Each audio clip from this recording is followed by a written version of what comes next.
ಕ್ರಮ ಕೈಗೊಳ್ಳಲಾಗಿದೆ. ಇದರಿಂದಾಗಿ 2022-23ನೇ ಸಾಲಿನಲ್ಲಿದ್ದ ಸಕ್ಕರೆ ಇಳುವರಿ ಪ್ರಮಾಣ ಶೇಕಡ 9.91ರಿಂದ 2025-26ನೇ ಸಾಲಿನಲ್ಲಿ 11ಕ್ಕೆ ಗಣನೀಯವಾಗಿ ಏರಿಕೆಯಾಗಿರುತ್ತದೆ. ಮಾಹಿತಿ ತಂತ್ರಜ್ಞಾನ, ಜೈವಿಕ ತಂತ್ರಜ್ಞಾನ ಹಾಗೂ ವಿಜ್ಞಾನ ಮತ್ತು ತಂತ್ರಜ್ಞಾನ. ಹಳೆ ಮತದ ಕೊಳೆಯಲ್ಲ, ಹೊಸಮತೆಯ ಹೊಳೆಯಲ್ಲಿ ಕೊಚ್ಚಿ ಹೋಗಲಿ ಬರಲಿ ವಿಜ್ಞಾನ ಬುದ್ಧಿ. ರಾಷ್ಟ್ರಕವಿ ಕುವೆಂಪು.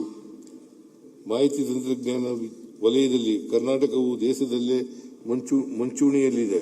ನಮ್ಮ ರಾಜ್ಯವು ಭಾರತದ ಐಟಿ ರಫ್ತುಗಳಲ್ಲಿ ಶೇಕಡ 43ರಷ್ಟು ಕೊಡುಗೆಯನ್ನು ನೀಡಿದೆ.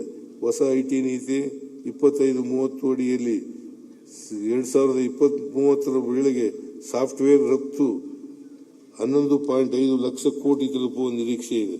ಕರ್ನಾಟಕ ರಾಜ್ಯವು 18,000ಕ್ಕೂ ಹೆಚ್ಚು ಸಕ್ರಿಯ ಸ್ಟಾರ್ಟ್ಅಪ್ಗಳ ಕೇಂದ್ರವಾಗಿದ್ದು, ಜಾಗತಿಕ ಸ್ಟಾರ್ಟ್ಅಪ್ಗಳ